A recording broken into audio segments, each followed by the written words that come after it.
Okay, this video will be on the postings tab. So I'm just going to go into the file, go to settlement tab, and then click on postings.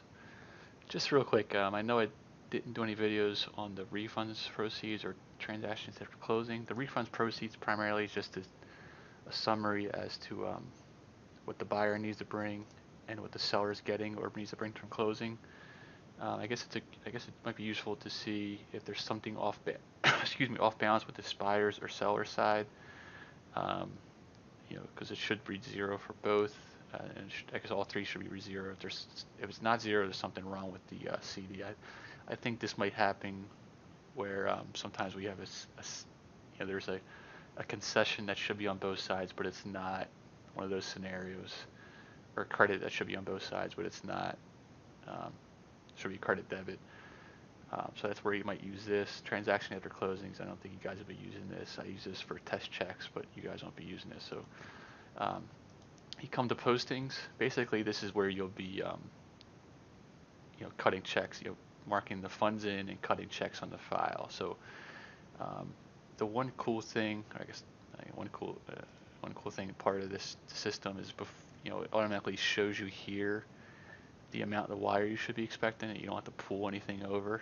And just so I forgot to do this on the last video, but in case you work on the loan items tab, this figure appears here too. So as you're working on this thing, you can actually tell right away because you're trying to compare it to a balance to a wire.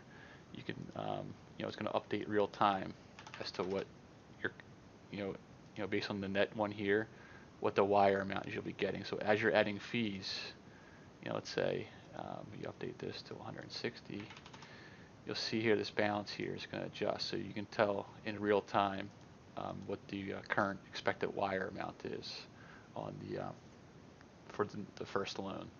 So that's helpful. I know before we had to go to pull the wire and compare. So this is pretty useful. So again, this amount here pulls to the postings here. So that's the lender wire in we're expecting. Here's the buyer cash to close we're expecting.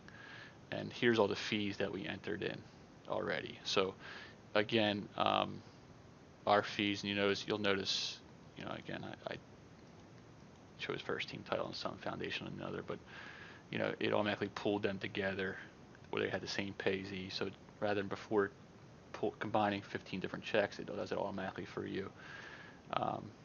So basically here it is. So I guess look, the key is you want to make sure you balance, and in this case we're $8 off because I use this as a test file to print checks for the bank to review. But it looks like we have $6,700 of checks to cut. I'm not quite sure exactly where that's at.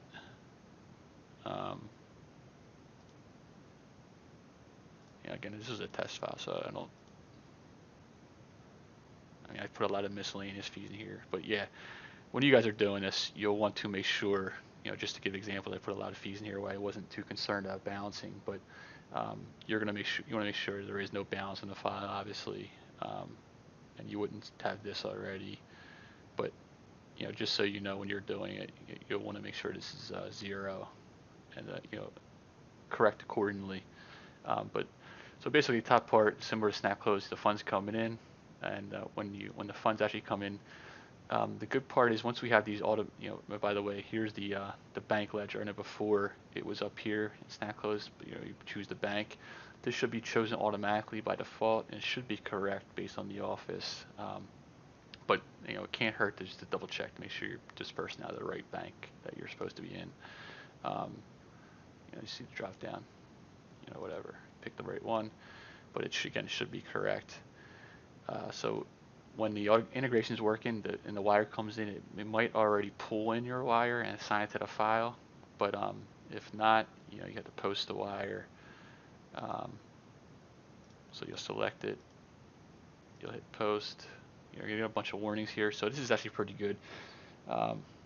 It's going to tell you basically, there's some settlement lines that's saying, hey, we're not balanced. and there's some settlement lines where we didn't choose a partner. So at this point, you'd want to go back and choose a partner. But again, like I said, I use this for a test file, so um, I'm not going to do it now. But you guys would want to do this because you want to make sure, because you can't print any checks if it doesn't have a partner assigned. But I'm just going to click yes, and excuse me, it's going to show you here. So if we get in for a wire, you're gonna you'll put the you would drop the wire in that we get from accounting in there and choose it from here. Um, so basically you would choose it. I didn't drop it in, but and I don't think you need to put all this information in. I mean, I'll check with accounting, but I'm pretty sure we don't need to put it in. It's more about just marking the wire received. Hit close. I'm going to say no because we're not getting a wire. And again, let's say the buyer wires funds in or it gives you a check. You're going to hit post, give the same warning, and again, so check, we're going to put the check number. I don't know if accounting is going to want you to put a copy of the check in for here. We'll check with them and how much information they'll want in there. But that's just so you know it's there. Hit save. Now I'm curious what happens if we click view edit here. I don't know if it does you any good. Because basically, this amount is obviously pulling from all the fees you put in here. So I don't know if you'll ever want to view edit, but you probably shouldn't have to. But who knows? There might be a file, but just so you know that exists. So yeah, once you have your funds in coming in, that's what you would do. You post them there. Obviously, if you get something that's incorrect, you would void it here, somewhere at snap close, and then so when you're ready to disperse, here's all the checks going out, and the big difference that you guys might have to get used to is that you can't just change the payee on these files. You need to actually, so with this one, this $1,000 call a banker. If you want to change it, so it's supposed to go to the other realtor, whoever it was. You got to go back to the commissions tab and choose the sorry, it was right here, partner, and choose the other list, or it might be the selling agent. Remax first. So now if we go back to postings, it's going to be there, $1,000 to Remax first. Might have jumped it to the bottom. Yeah. So that's something you might need to get used to, but it's probably a good thing again because it prevents you from cutting the check to a wrong party possibly. And basically, when you want to print the check, you're ready to go. Yeah, you can same idea with snap close. You can so you can just click the check that you want, disperse single, and again we're gonna get this warning. I'm gonna say no, but it's gonna, when you say disperse single, it's gonna prove the file to be checked. I don't know if you can. No, you can't. I'm trying to hold down control here to select multiples, but so you either can disperse single or disperse all when you're ready to go. I'm curious. Disperse single. No, I don't want to do it, but I think it's going to change it based on the. But I'm just going to do it. Okay, so yeah, you can change it to how you want, a wire or a check. I guess that was the big thing I was curious. I couldn't remember.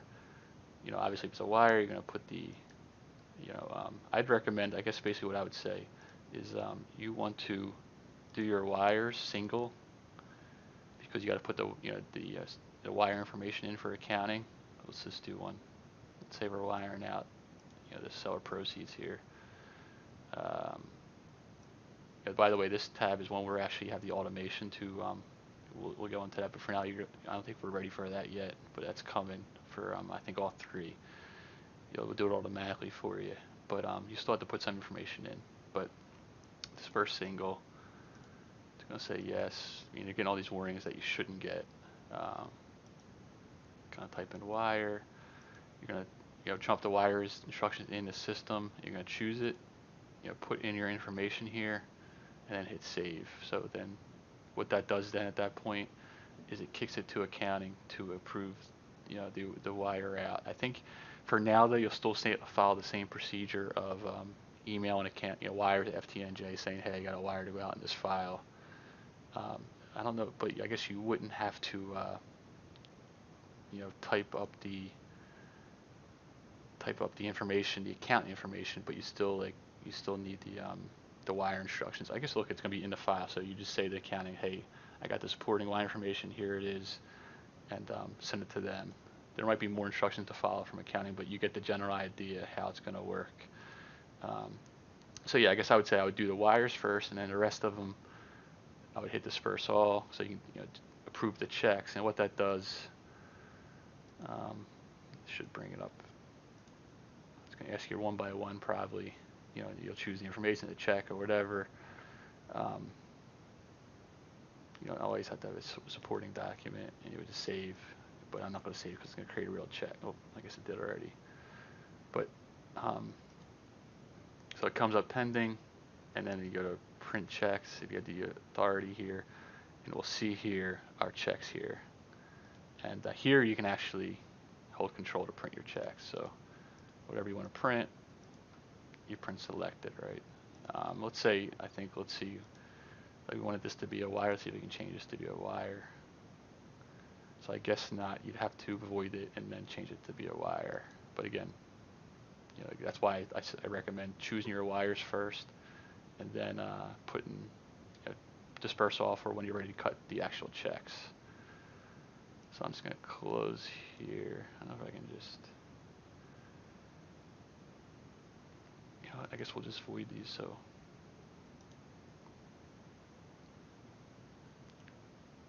we don't have to, we'll go over that, voiding it, yes. So yeah, I guess pretty self-explanatory there. Void. Yeah, so but basically you guys get the idea there when it comes to printing the checks. This first split, let's see, I'm not sure. I don't know how many times you'll use that. I don't think you'll want to be using that. I don't know if you'll have the authority to use that because we always disperse as per the CD. Hold, unhold is pretty actually useful. So let's say you pull your checks and you're waiting on something to close a file. You might want to put a hold on the check, waiting on underwrite or clearance or something.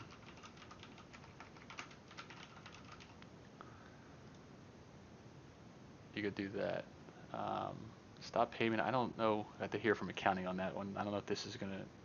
I think you might still have to do the procedure of notifying them or not. Move to TAC. Don't really want to deal with that. That's that transaction after closing, so we're not going to deal with. And funds report. I forget. I don't think you'll really be using that. I think that might be accounting functionality. Not sure.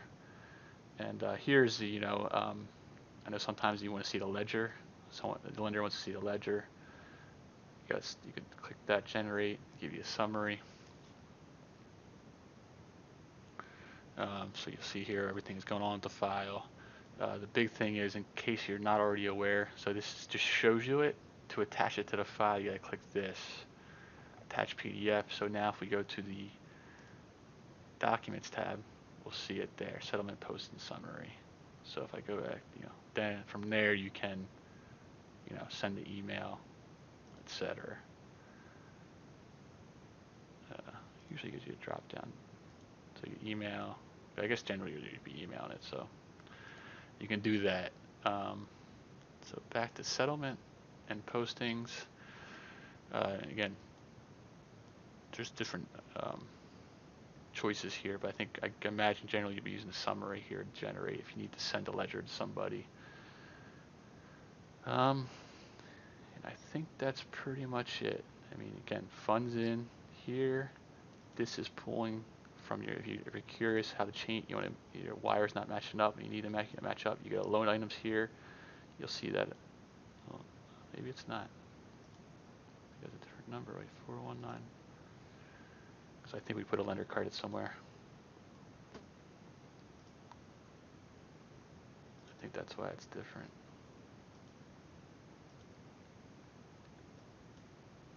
Yeah, I'm pretty sure. But yeah, generally that's the wire should be going from there. Again, I have like a lot of weird examples in this file, so it's not going to be completely accurate.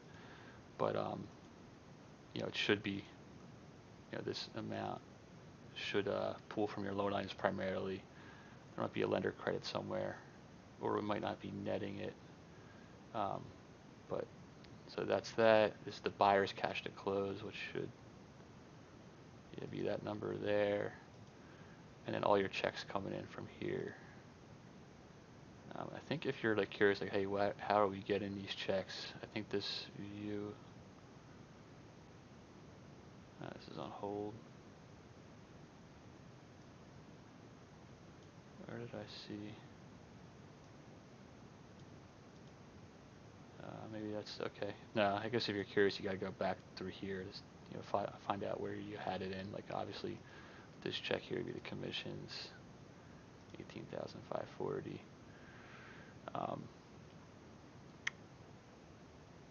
But you know what? I guess something I'm just noticing here. Can we still change this? Cause I saw 460. I wonder if it overrides.